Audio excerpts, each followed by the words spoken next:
Beautiful day again. I got some Coke and vodka, feeling the venom of 1,000 black mambas coursing through my veins, so let's do this shit. Today I'm going to talk about this interesting new show called Dear White People. I know what you're thinking, looks like the Klan is going to rise again with haha, these snowflakes need to get over it, reverse racism. Nah, God's honest truth. I honestly think the show's pretty good. Dear White People's a pretty good show. It's an interesting show. It's nothing special. It's leagues better than that fucking teens kill themselves show. 13 tallies on my fucking wrist, whatever. I'm not gonna criticize Dear White People as a show because I think it's pretty clever and entertaining. But do we need it? That's my question. Not is it any good, but do we need this at this point in time? Everyone's too angry. The criticism is not pointed enough. This show has a very wide range of satire. You gotta understand that much. And it's going to go over a lot of people's heads. You know, the left is going to say, oh, this is the unvarnished truth. The plight of the oppressed, like, and the fucking crocodile tears. But on the other side, the alt-right is going to be like, this is propaganda by George Soros. So I'm thinking, really, why now? When white guys are learning to overcome their stigmas and, you know, not be shunned from political discussions, and just when black people are starting to win Oscars and shit and get over that slave karma. Okay, so the characters on this show, from what I've seen so far, I've only seen the first episode, haha, gotcha. They're very reflective of the college youth of today, and this type of anger among college kids, it's very obsessive, it's very detail-oriented, it's very down to the fold in the corner of your essay. They're taught not to screw up once, and I think this type of, from all those years in school, and I think this type of thinking is translated to this obsession with modifying the language. And when I was in college, I walked on campus and I looked at the people walking past me.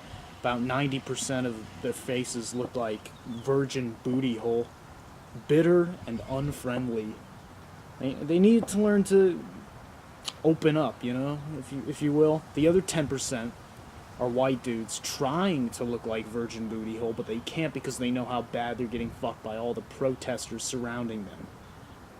All the feminazis, all the picketers, all the rich kids struggling to justify their own existence, and they know they can't.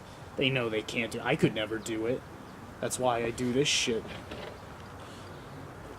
Just admit you have no reason to exist, alright? Your dad's decision not to pull out was not entirely his own. It's the same reason you wake up in a fucking frat junkie's bathroom with a dirty soccer cleat up your ass, because alcohol. The black characters so far seem purposefully bitter. It's all satirical, you gotta understand, but a lot of people aren't gonna recognize that. And the white characters are clueless dimwits. And a lot of these people are real people, but not all of them, and that's where our misguided thinking comes into play. And the main character is a mixed hottie with internal conflict. I like to call this show Mulatto in the Middle. It's painful for all races involved. America has always been a giant spectator sport of whites versus blacks, and the Latinos and the Asians and the others, they are the spectators. They're placing their bets on which side will prevail. And look, I'll speak for myself. I didn't ask to play for my team. I'm Sicilian. I'm fucking halfway to Africa myself. And yet that doesn't matter. Because geographically, Sicily and Africa, they're pussy and asshole. They're like almost there, you know? They're really close. But it doesn't matter.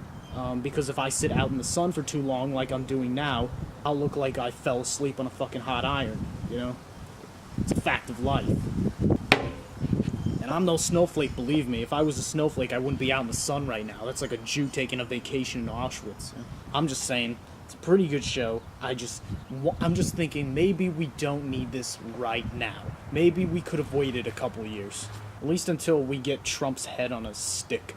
I'm no SJW. You know me. I hate SJWs. I would play devil's advocate for Hitler if it was him versus an SJW. You don't think I can? Watch me. You know why SJWs are worse than Hitler? When has Hitler ever blown your face off like Mr. Potato Head with a megaphone as you get off your train stop? Yeah, we all know he was evil, but have you ever really wanted to kill Hitler?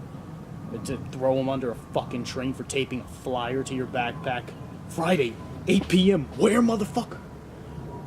Good to know. I'll jot down go to prison in my assignment notebook. You know?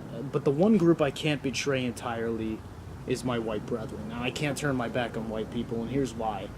If I played for the black team, like a lot of goofy crackers nowadays, if I played for them, the blacks would, they wouldn't like that. There's just no, like, oh, I'm flattered. They fucking gangbanged me in the locker room after the game until I was dead. Alright? Big black dick through my head like the T-1000. Fuck that shit. On the other hand, if you're black and you play for our side, you don't get fucked into a pool of your own blood. You get a promotion. How is that fair? If you're shirts and you play for skins, you're gonna get your ass peeled by somebody. That's why I just played in the Dandelions like a bitch in PE class, but that's a whole nother story. A lot of people have been saying that Dear White People is a show designed to get you angry. And it is.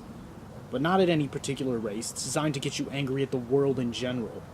And that anger is only going to further divide us. Not because they're wrong, but because we're stupid.